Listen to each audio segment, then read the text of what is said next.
Hot అంశాలపై debate news బెంచ్కి స్వాగతం.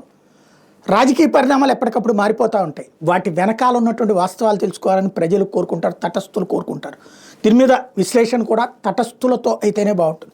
ఈ అంశానికి సంబంధించి ప్రస్తుతం మనతో మాట్లాడేందుకున్నారు దుగ్గరాజ్ శ్రీనివాస్ గారు, రాజకీయ విశ్లేషకులు. నమస్తే అండి. నమస్కారం. ఈవేళ ప్రధానంగా వినబడుతున్నటువంటిది మొన్న నల్లపరెడ్డి ప్రసన్న కుమార్ రెడ్డి, ప్రశాంతి రెడ్డి మీద చేసిన వ్యాఖ్యలు, ఆ తర్వాత జరిగిన దాడులు. దీన్ని ఎలా చూస్తారు మీరు? అంటే ఎక్కడైనండి రాజకీయం కొంచెం దిగజారుతోంది అనిపిస్తోందండి. మాటలు కానివ్వండి, చర్యలు కానివ్వండి, ప్రతిస్పందనలు కానివ్వండి. సో ఇంతవరకు కూడా సైద్ధాంతిక విమర్శలు ఉండేవే తప్పించి, లేదా పార్టీ పరమైన విమర్శలే ఉండే తప్పించి, వ్యక్తిగత పరమైనటువంటి విమర్శలు, అనవసరమైనటువంటి విమర్శలు ఎత్తుకుంటున్నారేమో అనిపిస్తోంది పార్టీల వారు. రాజకీయ పరంగా మాత్రమే ఉంటే బాగుంటుంది. వ్యక్తిగత జీవితాల్లోకి తొంగి చూసేటువంటి ప్రయత్నం చేయటం ఒక తప్పు అయితే, ఆ తప్పుని అంత వైలెంట్గా స్పందించాల్సినటువంటి అవసరం లేదు. సో వెళ్ళిపోయి మీద పడి కొట్టేస్తామనేటువంటిది ఒకసారి మేము గుణపాఠం అది ఇది అని అనుకోవచ్చేమో, కానీ అది గుణపాఠం కాదు, ఇంకా పెంచుతుంది ఈ అంశాలని. సో మాటకు మాటతో సమాధానం చెప్పగలిగిన స్థాయి, మాటకు మాటతో సమాధానం ఇవ్వగలిగినటువంటి శక్తి, వివరణ కనుక ఉంటే బాగుండేది.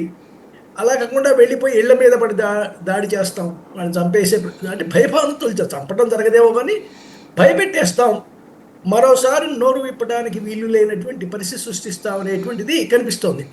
అయితే ట్రిగ్గరింగ్ మాత్రం అతందే, ప్రతిపక్షం అతందే. సో ఎందుకు అలా వ్యక్తిగత దూషణకు వెళ్ళాలి, లేదా వ్యక్తిగతమైనటువంటి విమర్శలకు వెళ్ళాలి?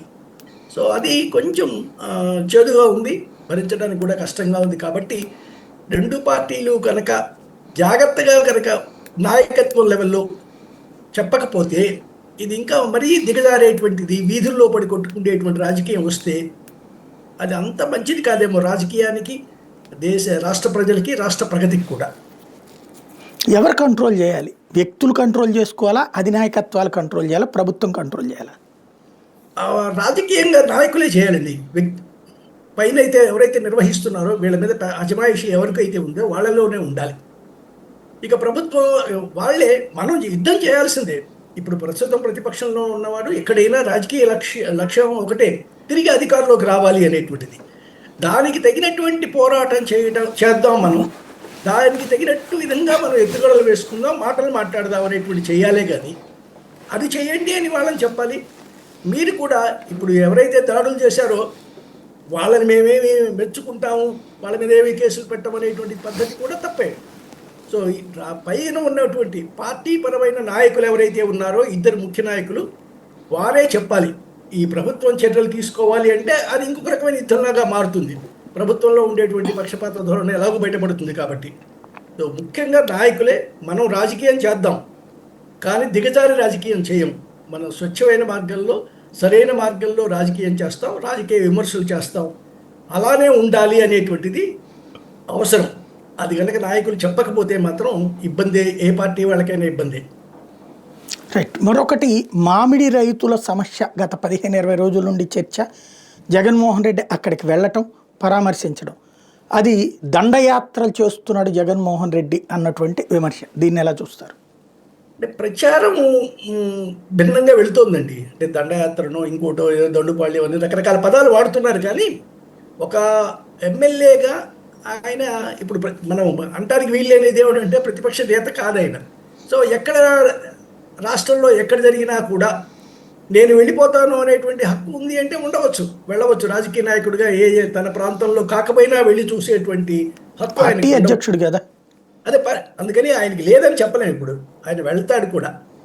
అయితే వెళ్ళే ప్రతిదాన్ని కూడా యువతల వాళ్ళు అదేదో మా మీదికి దాడి, వ్యక్తిగతమైన దాడి అనుకుంటే కష్టం.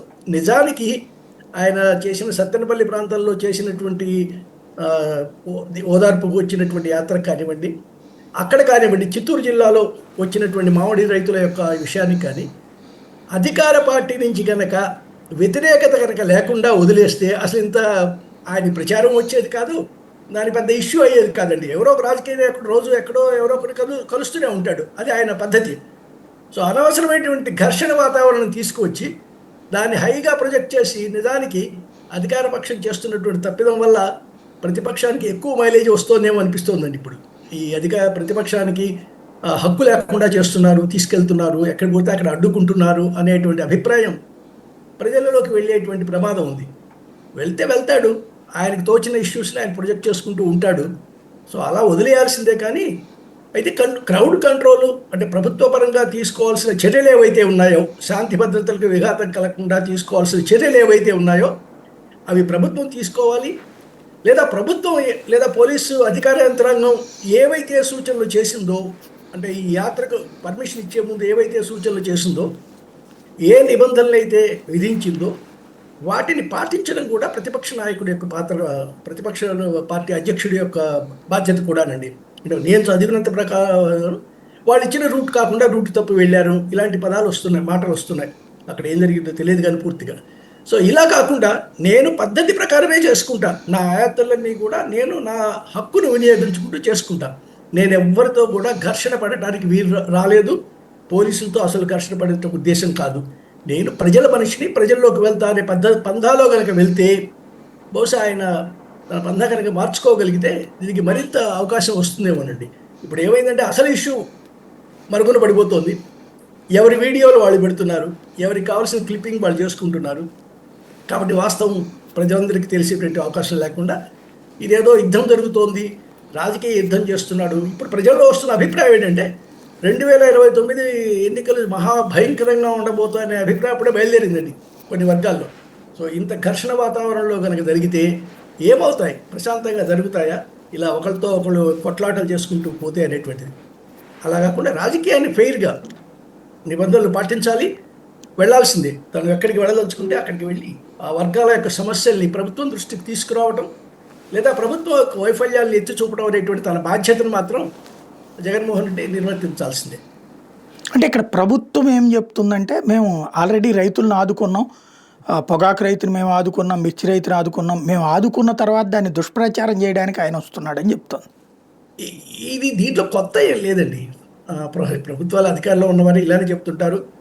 సో నిజంగా రైతుల యొక్క స్పందన మనకు కావాల్సిందంతా ఏమిటంటే, రైతుల యొక్క స్పందన నిజంగానే ప్రభుత్వం ఆదుకున్న దానికి రైతులు సంతృప్తిగా కనుక ఉంటే వారు బయటికి రారు, పెద్దగా దీంట్లో పాల్గొనరు. కాకపోతే ఇలాగ పొగాకు రైతులైనా సరే, మిర్చి రైతులైనా సరే, రైతులకు ఎప్పుడూ సమస్యలు ఉంటాయి. కాబట్టి ఇక్కడ జరుగుతోంది ఏమిటంటే, వాళ్ళు ఏదో యుద్ధానికి వస్తున్నారనే భావన అధికార పార్టీలో ఉంది. మమ్మల్ని విమర్శించడం అనేటువంటి ప్రతిపక్ష వాళ్ళ హక్కు అండి. అది మీరు ఏం చేసినా విమర్శించవచ్చు. మీరు 100% చేశారన్నా కూడా ఎక్కడో ఏదో ఎక్కడో లోపం ఉంటుంది. ఇది గతంలో తెలుగుదేశం పార్టీ కూడా ప్రతిపక్షంలో ఉన్నప్పుడు చేసినటువంటి విమర్శలే ఇవి.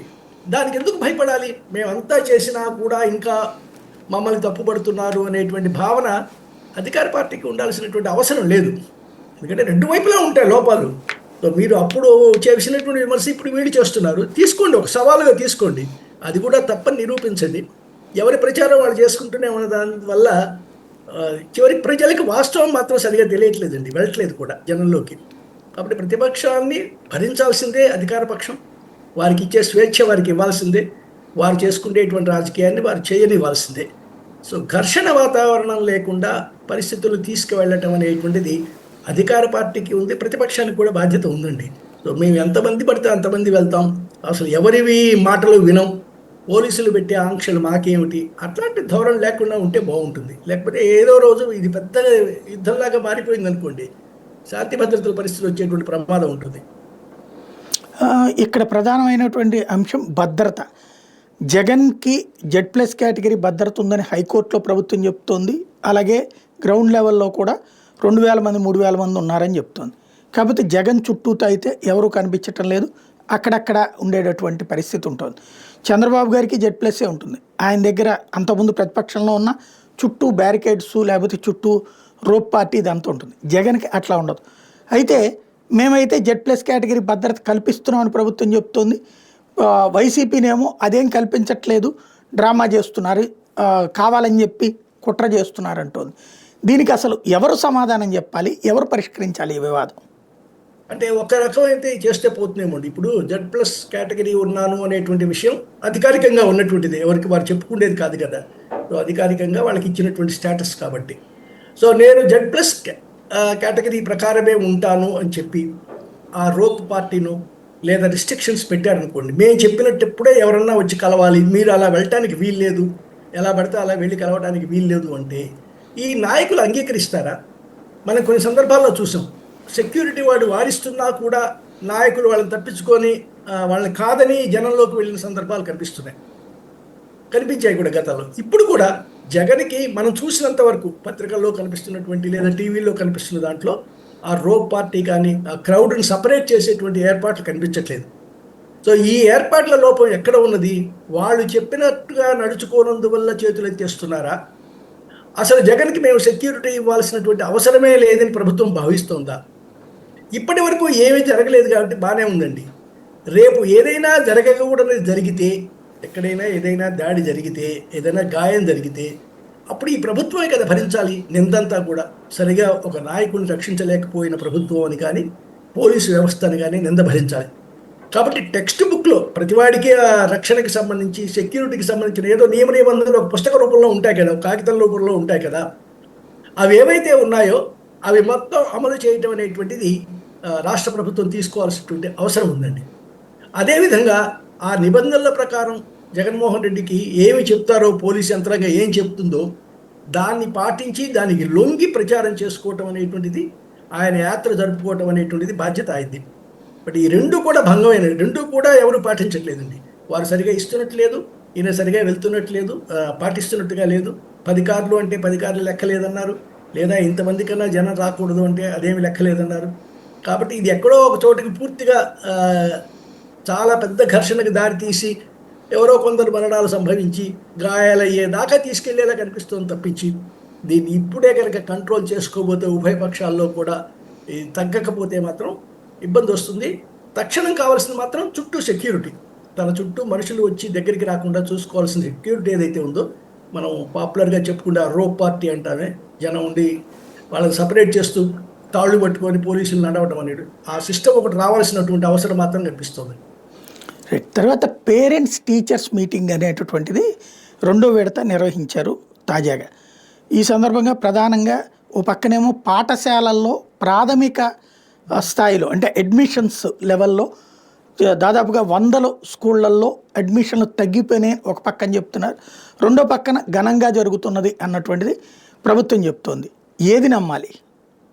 అంటే ఇది చాలా పాఠశాలల్లో అండి స్థానికులకు ఆసక్తి కలిగి లేదా పూర్వ విద్యార్థులు ఏ విధంగా దాంట్లో కనుక పాఠశాల అభివృద్ధిలో కనుక జోక్యం చేసుకొని కానీ చొరవ తీసుకొని కానీ చేస్తున్నారో అలాంటి పాఠశాలల్లో ముఖ్యంగా ఈ పట్టణాలకి దగ్గరలో ఉన్నటువంటివి అంటే ప్రచారానికి నోచుకుంటాయి అనేటువంటి లొకేషన్లో ఉన్నటువంటి స్కూళ్ళల్లో ఏవైతే అక్కడ ఇన్ఫ్రాస్ట్రక్చర్ పెరిగిందండి. ఈ ప్రభుత్వం గత ప్రభుత్వం కూడా చేసింది కూడా అదే, ఇన్ఫ్రాస్ట్రక్చర్ని పెంచారు. అంటే మెరుగైనటువంటి సౌకర్యాలు వచ్చాయి, చూడటానికి బాగుండేటువంటి వాతావరణం స్కూల్లో కనిపిస్తోంది, రంగులు కానివ్వండి పరికరాల విషయంలో కానివ్వండి కనిపిస్తోంది. తర్వాత ఈ ప్రైవేట్ పాఠశాలలు దోచేస్తున్నాయి కదా ఎలాగో డబ్బులు, దానికన్నా ఇదే ఇప్పుడు తేడా. ఎక్కడ నిజంగా జనం గుర్తిస్తున్నది ఏమిటంటే ప్రభుత్వ పాఠశాలలో ఉండే టీచరు ఎవరైతే ఉన్నారో వాడు ఏదో ఒక పరీక్ష రాసో ఒక ఇంటర్వ్యూ రాసో ఒక నిర్దిష్టమైనటువంటి క్వాలిఫికేషన్ కలిగిన వాడండి. వాడు పాఠం చెప్తున్నాడా లేదా అనేది పక్కన పెడితే వాడికి ఒక అర్హత ఉండి పరీక్ష రాసి క్వాలిఫై అయ్యి ఇంటర్వ్యూ ఫేస్ చేసి అప్పుడు టీచర్గా అపాయింట్ అయ్యాడు, డిఎస్సి పరీక్ష లాంటిది రాసి. ప్రైవేట్గా పాఠశాలలో అసలు ఆ టీచర్ అర్హత ఏమిటో మనకు తెలియదండి, పేరెంట్కి తెలియదు. వాడు ఏం చదివి వచ్చి పాఠం చెబుతున్నాడో, వాడి క్వాలిటీ ఏమిటో, ఎన్నాళ్ళు ఉంటాడో, ఎప్పుడు పోతాడో ఏమీ తెలియదు. బట్ ఫీజు మాత్రం విపరీతంగా తీసుకుంటున్నారు, రకరకాల వ్యాపార అంశాలని చేస్తున్నారు, యూనిఫామ్స్ బుక్స్ అన్నీ కూడా మా దగ్గరే కొనాలి. ఈ బాధ మధ్యతరగతి తల్లిదండ్రుల్లో బాగా వచ్చింది. సో దానికి ప్రత్యామ్నాయంగా స్కూళ్ళు కనిపిస్తున్నాయి కాబట్టి అక్కడ మాత్రం బాగుందండి. అంటే ముఖ్యంగా పట్టణాలు ఒక మండల స్థాయి అనుకుందాం, మండల స్థాయిలో ఉన్నటువంటి పాఠశాలల వరకు బాగానే ఉన్నాయి. ఇంకా అంతకన్నా కనుక కిందికి వెళ్తే ఇంకా పాఠశాలలు బాగుపడలేదు, అక్కడ మాత్రం విద్యార్థుల కొరత ఉంది, అంటే సీట్లు నిండుతుండలేదు. ప్రచారంలో మనకు కావాల్సింది నిండిన దాన్ని సినిమా ప్రచారంలో ఏ విధంగా సక్సెస్ని ప్రొజెక్ట్ చేసుకుంటాం అలానే ప్రొజెక్ట్ చేసుకుంటాం, ఇక్కడ కూడా అదే జరిగింది. సో తర్వాత కాలంలో అయినా అంటే ఈ సక్సెస్ చూసిన తర్వాత అయినా ఈ కొత్తగా జరిగే ఇన్వెస్ట్మెంట్ ఏదైతే ఉందో విద్యారంగంలో ఆ పాఠశాలల మీద కనుక ఫోకస్ పెడితే బాగుంటుంది. సో అన్ని ప్రభుత్వ పాఠశాలలు కనుక సక్రమంగా పనిచేస్తే అక్కడ పనిచేసే టీచర్స్ కానివ్వండి మిగతా సౌకర్యాల వినియోగం కానీ బాగుంటే ఈ ట్రెండ్ కొత్తది వచ్చినట్టేనండి. మన రాష్ట్రంలో కొత్త ట్రెండ్ వచ్చినట్టే. ఇది స్వాగతించాల్సింది, ప్రోత్సహించాల్సినటువంటి విధానం కూడా. అయితే ఇది అన్ని పాఠశాలలో ఉందని చెప్పలేం. బట్ ఎక్కడైతే ఉందో అక్కడ ప్రచారం బాగా చేస్తున్నారు. చేయాల్సిన అవసరం కూడా ఉంది. మిగతా అక్కడక్కడ అటు ఇటుగా ఉన్న వాళ్ళని కూడా కన్విన్స్ చేసి పాఠశాల ప్రభుత్వ పాఠశాలల వైపు వాళ్ళని తెప్పించడానికి చేయాల్సిన అవసరం కూడా ఉంది. అయితే ఇది ఒక పార్టీదో ఒక నాయకుడిదో కాదండి. ఇది కంటిన్యూస్ ప్రాసెస్ లాగా సాగింది కాబట్టే ఇది విజయవంతమైంది. అమరావతిలో తాజా భూసేకరణ లేదా భూ సమీకరణ 45,000 ఎకరాలు కావాలని ప్రభుత్వం కోరుకోవడం, అందులో స్పోర్ట్స్ సిటీ అని ఇంటర్నేషనల్ ఎయిర్పోర్ట్ పెట్టాలనుకోవడం, అదే సమయంలో కొన్ని చోట్లనేమో ఇస్తామంటున్న వాళ్ళు, కొన్ని చోట్ల ఇవ్వమని తీర్మానాలు చేస్తున్న వాళ్ళు, దీన్ని ఎలా చూడాలి? అమరావతి విషయంలో మన ఊహకు అందని విషయాలు ఏవో జరుగుతున్నాయండి. ఇప్పుడు గతంలో 39,000 ఎకరాలు 33,000 ఎకరాలు తీసుకున్నారు, ల్యాండ్ పూలింగ్లో తీసుకున్నారు. ప్రభుత్వంతో కలిపితే 52,000 ఉన్నట్టు ఉండవచ్చు. ఇప్పుడు దీన్ని తీసుకొని 2014లో రాష్ట్ర విభజన జరిగిన అమరావతి అనే ఆలోచన 2016 నుంచి వచ్చింది అనుకుంటే, 16 నుంచి ఇప్పటికి 9 ఏళ్ళు అయిపోయిందండి. ఆ భూమి రైతు చేతిలో నుంచి ప్రభుత్వం చేతిలోకి వెళ్ళిపోయి 9 సంవత్సరాలైంది. వాడికి ఇప్పటి వరకు దక్కింది ఏమిటి? వారు ఇస్తామన్న సంవత్సరంకి ఏదో 50,000 ఏదో కౌలు ఇస్తాను, నిర్దిష్టంగా ఇస్తానది. అది కూడా సక్రమంగా అందుతుందో లేదో తెలియదు. అది ఇక ఆదాయం ఏమీ లేదు, వేరే పని లేదు రైతుకి. ఇది పట్టుకొని తీసుకోవాలి. తర్వాత వచ్చింది ఏమిటంటే లాటరీ తీసో మరొక పద్ధతిలోనూ వాడికి ఒక ల్యాండ్ ఇచ్చారు. ఇదిగో ఈ 200 ఎకరాలు 200 గజాలు ఇవ్వలేదు, ఇంకా ఫ్లాట్ల కాగితాలు ఇచ్చారు. అదే కాగితాలు ఇవ్వాల. వాడికి అది దేనికి పనికి రావట్లేదండి. నేను చెప్పేది కూడా అదే. వాడికి కాగితం మీద హక్కు వచ్చింది, కానీ ఆ భూమిని వినియోగించుకోవడానికి ఏమీ ఉపయోగం లేకుండా ఉంది. వాడి దాన్ని కుదువ పెట్టేదో తెచ్చుకుందాం అనుకున్నా అనుకోండి బ్యాంకులో, లేదు. ఎందుకంటే దానికి ప్లానింగ్ లేదు, దానికి రోడ్డు లేదు, హద్దులు చెప్పడానికి లేదు. సో రోడ్డు లేకుండా ఎక్కడో ఒక చోట ఇదిగో నీకు నువ్వు ఇచ్చిన దానికి ప్రతిఫలంగా ఈ 300 గజాలు వచ్చాయి అన్నారు. ఈ 300 గజాలు వాడు ఏం చేసుకోవాలి? ఓ షాప్ కట్టుకోగలడా? ఒక నిర్మాణం కట్టుకోగలి అన్నా కూడా, ఏదైనా నిర్మాణం చేసుకుందాం అనుకున్నా కూడా రోడ్డు లేదు. దాని ముందు రోడ్డు ఉందో లేదో తెలియదు, ప్లాన్ డెవలప్ అవ్వలేదు. సో కాబట్టి దాదాపుగా రైతు అనేవాడు గాలికి వదిలేయబడ్డాడు. ల్యాండ్ ఇచ్చాడు, ఆ తర్వాత 5 ఏళ్ల పాటు అసలు దాని గురించి జగన్మోహన్ రెడ్డి పట్టించుకోలేదు, అమరావతి గురించి. ఇప్పుడు మీరు వచ్చిన తర్వాత వీరికి దీని మీద ఆసక్తి పోయినట్టుంది.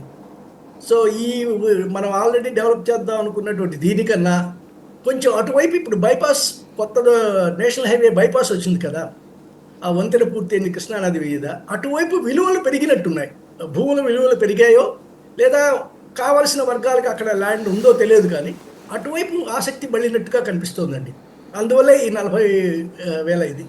తర్వాత ఒకవేళ ఇది తీసుకున్నా కూడా అక్కడ చేస్తున్న ప్రతిపాదనలు మాత్రం చాలా అర్థం లేని ప్రతిపాదన అండి. మరో ఎయిర్పోర్ట్, దండగమారి ఎయిర్పోర్ట్ అండి. సో నగరంలో అయినా ఎయిర్పోర్ట్ అనేటువంటిది ప్రధాన నగరానికి 40 కిలోమీటర్లు 35 కిలోమీటర్లు అవతలే ఉన్నాయండి ఎక్కడైనా సరే. ఎందుకంటే అక్కడ ఉండే కాలుష్యం కానీ ధ్వని కానీ అవన్నీ భరించలేము, దూరంగా పెడతారు. సరిగ్గా ఇప్పుడున్న అమరావతి నగరానికి, రాబోయే అమరావతి నగరానికి 40 కిలోమీటర్ల లోపే గన్నవరం ఎయిర్పోర్ట్ ఉంది. ఆ గన్నవరం ఎయిర్పోర్ట్ మీద బోల్డంత ఇన్వెస్ట్మెంట్ జరుగుతుందండి. దాని మీద ఖర్చు పెట్టి కొత్త టెర్మినల్ కడుతున్నారు. నేను మొన్న కూడా చూశాను. సో అది వచ్చే ఏప్రిల్ ఆ టైం కల్లా మేము దాన్ని ఆవిష్కరిస్తూ ఉంటున్నారు. అంత పెట్టి అది చేసి ఒక 40 కిలోమీటర్ల దూరంలో మరో ఎయిర్పోర్ట్ ఏమిటంటే అర్థం లేదు. అమరావతిలో తీసుకుంటే 1,00,000 ఎకరాల భూమిలో మొత్తం కలిపి 1,00,000 పైన వచ్చిందనుకుంటే, మళ్ళీ 5,000 ఎకరాలు దాన్ని కేటాయించి అక్కడ ఒక ఎయిర్పోర్ట్ కట్టాలనుకునేటటువంటి ఆలోచన సరైనది మాత్రం కాదండి. అవసరం లేనివి ఇది. అదేవిధంగా ఈ ఎయిర్పోర్ట్లు అనేటువంటి ఒక పిచ్చిగా సాగుతోందండి. ఒంగోలులో ఎయిర్పోర్టు, కుప్పంలో ఎయిర్పోర్టు, ఇంకో చోట నాగార్జున సాగర్లో. ఎవరి కోసం కడుతున్న ఎయిర్పోర్ట్స్ ఇవి? ఏమైనా ట్రాఫిక్ ఉందా నాగార్జున సాగర్ వైపుకి ఫ్లైట్లో వెళ్ళి చూడటానికి తగ్గ అక్కడ ఏమన్నా ఉన్నాయా? తాడేపల్లిగూడెంలో కూడా పెడతారట. తాడేపల్లి ఇప్పుడు అక్కడ ఏమున్నాయి? ఇప్పుడు తాడేపల్లి కూడా అస్సలు అనవసరం. అక్కడ ఏముందో ఒక డ్యామ్ ఉంది అంతే, ఒక సిమెంట్ కట్టడం ఉంది తప్పించి నువ్వేమన్నా దాన్ని ఇతరత్ర డెవలప్ చేసి అక్కడికి వెళ్ళాల్సిన అవసరం కనిపిస్తే నిజంగానే అక్కడ పెట్టవచ్చు. ఒక పరిశ్రమ లేదు, ఉన్న విలేజ్ కూడా దాదాపు నేను చిన్నప్పటి నుంచి చూశానండి ఆ గ్రామాన్ని, అదే ఇటు ఆంధ్ర వైపు ఉన్నటువంటి నాగార్జున సాగర్ని.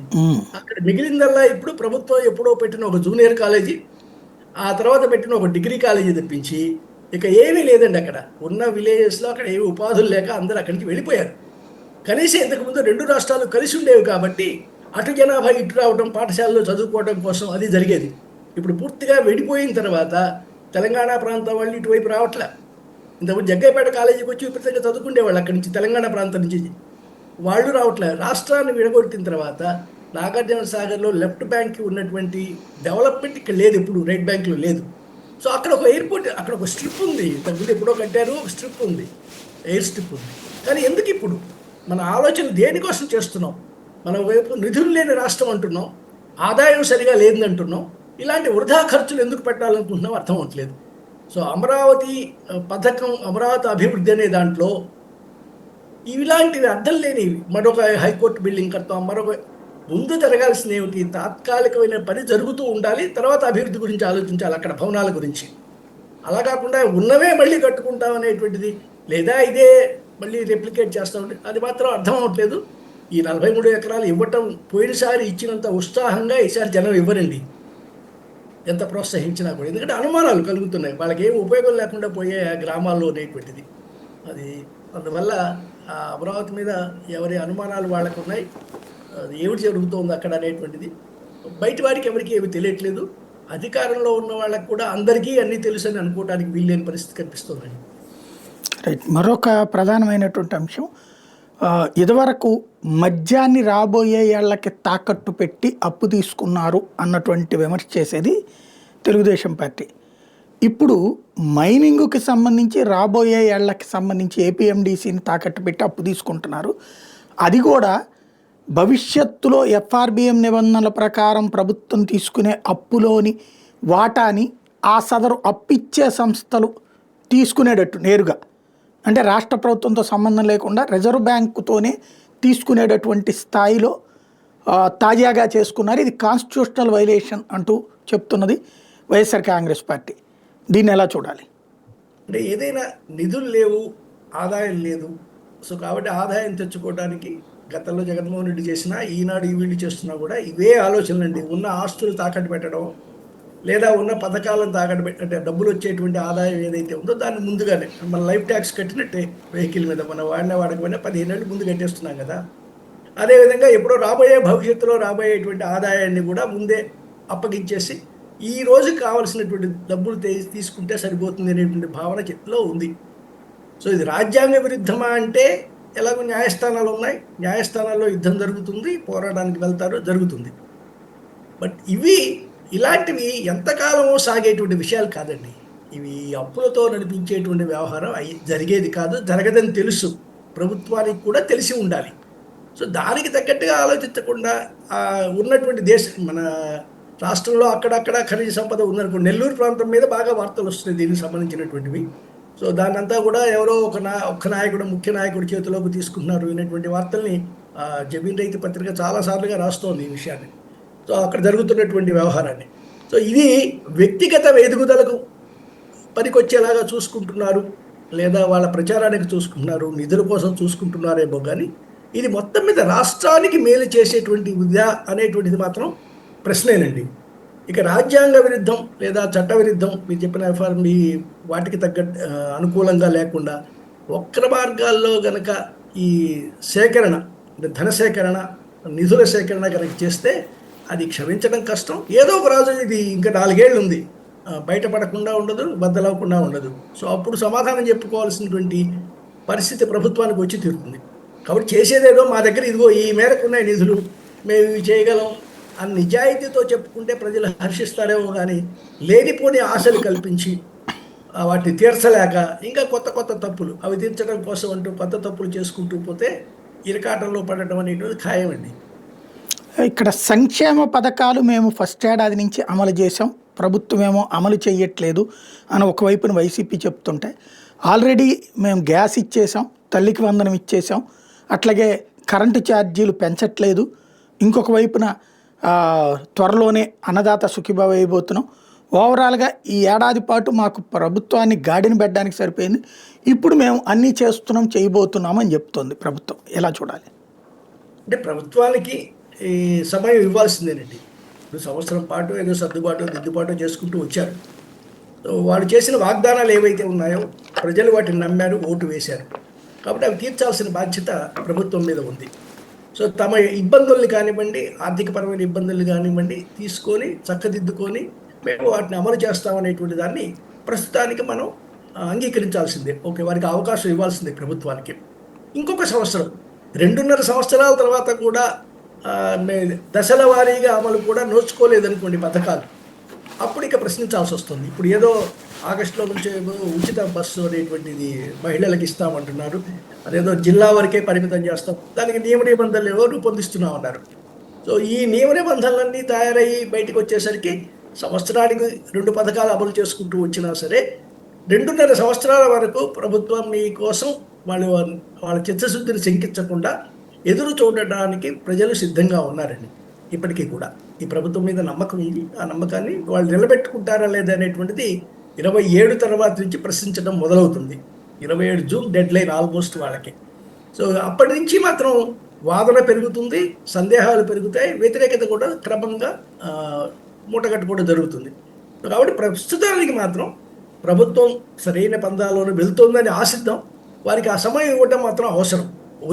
రాజకీయ ఒత్తిడి తీసుకురావడం సరే, ఈ విమర్శలు సరే, ప్రతిపక్షం చెప్పడం కూడా సరే, ఏది మేము ఇచ్చిన హామీలు నెరవేరలేదనేటువంటిది నడుస్తూనే ఉంటుంది విమర్శ. బట్ ఇంకొక సంవత్సరం పాటు ఈ ప్రభుత్వానికి అవకాశం ఇచ్చి చూడటం మంచిది అనేటువంటి నా అభిప్రాయం అండి. రైట్, ఫైనల్గా ఒక్కటి చెప్పండి. మొన్న పవన్ కళ్యాణ్ కూటమిలో ప్రధాన భాగస్వామి ఒక పాయింట్ రైజ్ చేశారు. శక్తివంతుడైనటువంటి ఏకలవ్యుడు కూడా బొటనవేలు లేకపోతే శక్తి లేదు, అది మనం గుర్తుంచుకోవాలి అన్నటువంటి పాయింట్. దీన్ని ఎలా చూడాలి? అంటే పవన్ కళ్యాణ్ గారు ఏ కోణంలో ఆలోచించి ఈ విషయం చెప్పారో నాకైతే అర్థం కాలేదు. కానీ బొటనవేలు అనేటువంటిది వీళ్ళు ఉదాహరణగా తీసుకున్నారో మనకు తెలియదు. కానీ ఇప్పుడు ప్రభుత్వం మీద గతంలో మాట్లాడంత తీవ్రంగా కానీ, ప్రభుత్వ అంచనాల మీద కానీ, ప్రజల తరపున కానీ ఆయన మాటలు తగ్గాయి. బయటకు కనిపిస్తున్నటువంటి విషయం, ఆయన మాటలు తగ్గాయి. మరోవైపు ఒక రకమైన సెల్ఫ్ గోల్ చేసుకున్నారు మొన్న ఎమ్మెల్యేలతోనూ మినిస్టర్లతో చంద్రబాబు నాయుడు మాట్లాడిన తీరులో. అంటే బాగోలేదు, పనితీరు బాగోలేదు, మీకు పాస్ మార్కులు రావట్లేదు అనేటువంటి పదాలు మంత్రుల మీద వచ్చాయి, ఎమ్మెల్యేల మీద కూడా వచ్చాయి. ఎవరికి పని బాగలేదు, ఎవరి పని బాగలేకపోతే అల్టిమేట్గా బాధ్యత ఎవరిది? ఇప్పుడు పని లేని, పనికిరాని, పని చేయని మంత్రులను ఉంచమని ఎవరు అడుగుతున్నారు? తీసేయచ్చు కదా. సో మా ప్రభుత్వం బాగోలేదు అనేటువంటి పరోక్షంగా అంగీకరించినట్టు అవ్వట్లేదా? ఇది ఆయన చెప్పినటువంటిది. ఎలా పని చేయాలో చెప్పడం కూడా, మీరు ఇది చేయండి, ఇది చేయండి, చేయట్లేదు చెప్పకుండా, నేను మార్కులు తెప్పించుకున్నాను, నేను సర్వేలు చేయించుకున్నాను అనేటువంటి పద్ధతిలో మాట్లాడితే అది ఒక రకమైన సెల్ఫ్ గోల్ ఉంది. ఇది ఏమీ చేయలేక, అంటే అధికారంలో ఉన్న వాళ్ళని తన ఒత్తిడి కొంతకాలం సాగిందండి. పవన్ కళ్యాణ్ తను ఏం చెప్తే, అంటే ఆయన మాట్లాడతాడేమో, ఏం మాట్లాడతాడో అని ముఖ్యమంత్రి కూడా అతని వైపు చూసేటువంటి సమయంలో నుంచి ఆ కాలం దాటి కొంచెం వెనకడుగు వేసినట్టుగా ఉంది. సో తను ఇబ్బందుల్లో ఉన్నాను, నా మాట కూడా విలువ లేదు, తగ్గుతోంది అనుకోని దాన్ని ఏదైనా అటు చేసి ఇటు చేసి ఒక డైలాగ్ లాగా చెప్పాడా పవన్ కళ్యాణ్ ఉప ముఖ్యమంత్రి? లేక ఇంకేదైనా అంతరార్థం ఉందా దాంట్లో? నాకైతే దాంట్లో సమన్వయం కనిపించలేదు. ఆ డైలాగ్కి ఆయన మనసులో ఉన్న చెప్పాలనుకున్న దానికి కూడా ఏమి తేడా, ఇది సంబంధం కనిపించలేదు. బట్ అది కూడా ఏమిటో మరి ఒక వేగంగా ఉందా ఆ ప్రకటన కూడా. Right, thank you very much అండి. థ్యాంక్ యూ అండి. ఇది పరిస్థితి. రాష్ట్రంలో జరుగుతున్న పరిణామాలు, వాటి వెనకాల ఉంటున్నటువంటి రెండవ కోణం.